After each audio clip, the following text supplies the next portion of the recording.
Mike and Jen with RV for Blue Plus 2. And we're fixing to go on a hike, so we're leaving today to go to Helen, Georgia. We're going to do a section of the Appalachian Trail. We're going to go from Unicoi Gap up to Dix Creek Gap, and then we're going to be traveling southbound. And we just wanted to run through some of the gear and some of the supplies that we take with us on our trip. So we'll just start right here. First thing is a true essential. You must have toilet paper. There are no bathrooms on the Appalachian Trail. If you're lucky at some of the shelters, they do have privies. They're not the nicest thing in the world, but it's better than digging a hole. However, some of the places you may be required to dig a hole. We also like to take these wipes. They make male and female versions, obviously. They're really handy for wiping your hands. They're also good for cleaning up and freshening up in the mornings when you get up.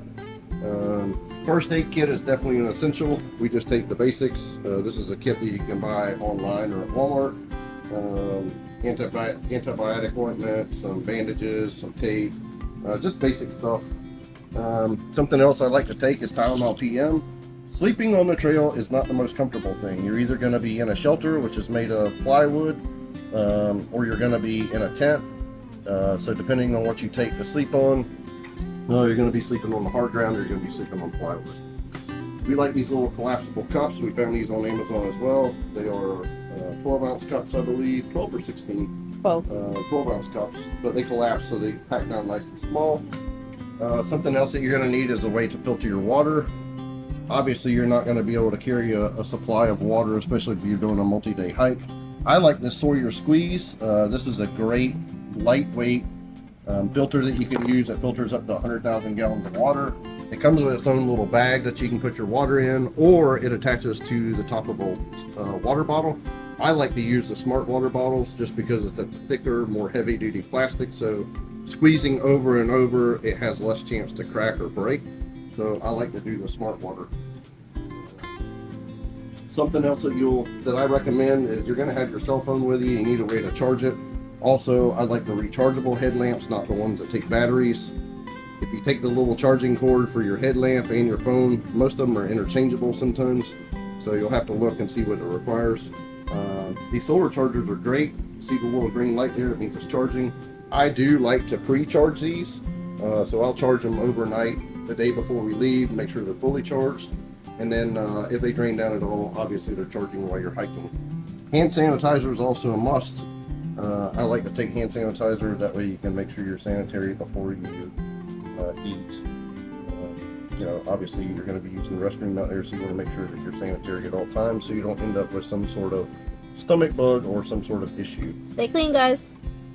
The other filter that I like to use is this MSR Mini. This is a pump type filter, so you would find a water source. It would have to be a puddle. You can also use your pot or something to collect water. A lot of the water sources on the Appalachian Trail are pipes stuck into the side of the mountain that have water trickling out of it. If so, you can take your pot, stick it underneath there, stick this in the little pot. Just make sure that you boil your pot afterwards, so the water that you're filtering from is your pot's nice and clean, so you're not getting your pot contaminated. So boil your pot after you filter your water if you use it for that purpose. Some of the snacks that we like to take are beef jerky, summer sausage. We will take our hard cheese. I think we have pepper jack in the fridge that we're going to take with us. Protein bars are great snacks while you're hiking, especially during the daytime. Usually we eat a big breakfast in the morning. I like these Mountain House. The breakfast skillet is really good in the mornings. These are 2 servings per meal, so this is plenty of food for the both of us for breakfast. Something else you can do is pulled pork on the trail. Take a couple tortillas with you, which are lightweight as well. You can throw the pulled pork in a tortilla. It works really good. Chicken works really good. These little pouches, if you don't want to spend the money for the Mountain House, you can substitute. You can use like the Nor's meals, which are just the meals that you would use at home. You can get the Nor's. A lot of people use those. They're great. Trail mix is also really good. I like to add M&Ms to it. It gives you a little sugar boost during the daytime while you're hiking. Little extra energy. So it's a healthy snack, and it gives you a little kick of energy. Beef jerky is really well. Make sure you take placards with you. Obviously, if you're eating out on a trail, especially if it's beef jerky or something like that, it's going to get stuck in your teeth and it's going to aggravate you. Grits are also great. I like to take grits and add those to the breakfast skillet. Some of my other favorite meals are the beef stroganoff is really good. Once again, the Mountain House, these are freeze-dried meals. The spaghetti with beef marinara, it's really good. Those are all great meals. I also take a little radio with me. This is it has a weather band on it. So if there's weather moving in, you can turn it on. Check the weather, see if there's any bad weather moving in. It's also got a hand crank on it, so you can charge it by cranking it. I pre-charge it before I go, just to make sure it's fully charged. Works really good. I also like to bring some little seasonings. You don't have to take seasonings.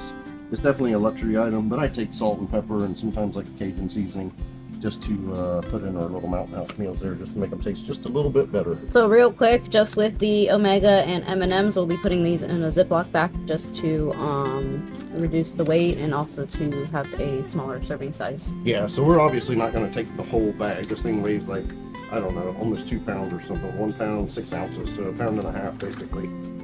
You don't want to take 1.5 pounds of trail mix. The lighter the better where you can go, so you can manage your food.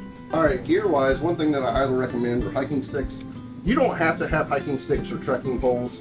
The only reason that I really recommend taking these are if you're hiking without them.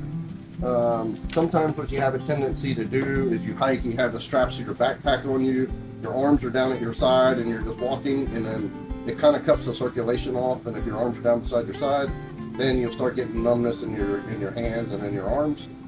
Having a trekking pole in your hand kind of keeps your arms active and keeps them from falling asleep. Also, they're great because you know the trail out there has got a lot of rocks, a lot of slippery spots. So it's great to have something just for added stability when you're going over or crawling over rocks and things. So trekking poles are great. Boot wise, we like to wear hiking boots. These are Columbia. Obviously you can get whatever you want. Mine are Merrell's, so you can get whatever brand you prefer.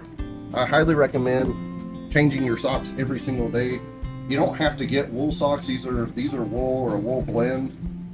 Wool socks are preferred just because it wicks the water away from your feet. I recommend changing your socks every single day. It's important to keep your feet in good health. Obviously you're going to be hiking, so if your feet aren't in good health, you're going to have a miserable hike. So take care of your feet. Sleeping wise, we have air mattresses that we take. We also have inflatable pillows that we take. These are all ultralight. They're made for backpacking, so you're not taking a ton of weight with you. This probably weighs like maybe 1.5 pounds at the most. The little pillow weighs next to nothing. Then we have a Z-pad. I like the Z-pads because not only can you put this underneath your air mattress, but if you're in a spot where you just need to sit down for a minute, the little Z-pad, you can obviously just sit right on it. It gives you a little padded spot to sit where your butt's not getting wet or dirty. Plus it's a lot more comfortable. So I love taking a Z-pad. Great item to have with you. We also bought, this will be my first time using these, we also bought these chairs. These chairs are rated at 350 pounds, but they only weigh like 1.5 pounds, so they're super lightweight. It's a luxury item. You don't have to have this. Most of your shelters, most of your campsites have logs or something to sit on, benches. So it's definitely a luxury item, not a must. We're also taking our dog with us this time. So we bought her this little pack here. It's made by Mountain Smith. It's a great little pack. We have her water bowl and food bowl that we'll take with us. She is going to be carrying her own food. We've already loaded it down with a 3-day supply of food in here. Water, obviously we'll filter water. She'll drink the same water that we drink. She's not going to be required to carry water. Her little blanket will fit inside one of these pouches on one side. So she'll be carrying her own gear. And then pack-wise, what we have are sleeping bags. We bought these on Amazon. We haven't used them yet. This will be our first time using them. We'll let you know how that goes. Anything that we use and we like, obviously we'll tag or put a link in the video for it. Pack-wise, this pack is an REI. Pack. I wanted, this is going to be Jen's first time hiking on a overnight trip like this. So I wanted to make sure she was super comfortable. So we actually went to REI and got fitted for a pack. They have a little device there that they'll put on them, and they'll tell them what size her torso is and what size pack you need. I highly recommend doing that. Even if you don't buy your pack from REI, go to REI, spend 10 or 15 minutes with their employees there. They're super nice, super helpful. They'll tell you what size pack you need, what size torso you are, and they'll help you with all that. They did help us find the pack. They also helped us adjust the pack. This one is adjustable, so we got that adjusted. Stay tuned for another video about the pack. Yes, stay tuned for another video. Once we get on the trail, we'll do a video about the pack. Nalgene bottles are a must, especially if you have a MSR mini filter. The filter screws right onto the top of it, so you pump water directly into the Nalgene bottle. Plus, they're super solid. They hold quite a bit of water. I like to take 2. You don't have to take 2, but sometimes water sources are kind of far between sometimes on the trail, so I like to take 2 of these per person. I know it's a lot of weight to carry, but it's worth it if you run out of water. It's not fun. And that's pretty much it. My pack is pretty much the same. It's a multi-day pack that I like to take. My sleeping bag's already inside of it. And that's pretty much a rundown on all of our gear. So we're going to be getting out of here and headed up towards Helen, Georgia this afternoon. Like I said, hiking from Unicoi Gap up to Dick Street. Or actually Dick Street down to Unicoi. But yeah, stay tuned. We're going to take a lot of pictures and a lot of videos while we're out on the trail. Something else that we like to take with us while we're on the trail is a nice bottle of liquor. We like to take vodka, okay? So we'll take vodka, and then we'll take the little orange drink here. When you get your water up in the mountains, it's coming right out of the side of the mountain, so it's ice cold. So you take your little cup, you put some water in it, a little bit of Tang or whatever flavor of mixture that you like, and a little bit of vodka, and it's great up on the mountains. Obviously, we're not taking a whole bottle of Grey Goose. I like to empty a smart water bottle, and then I'll write on it with a Sharpie, and it says not smart water bottle. So it says not smart water. You know what I mean? See what I did there? And but anyway, it makes for a good time if you like to enjoy adult beverage, which we do.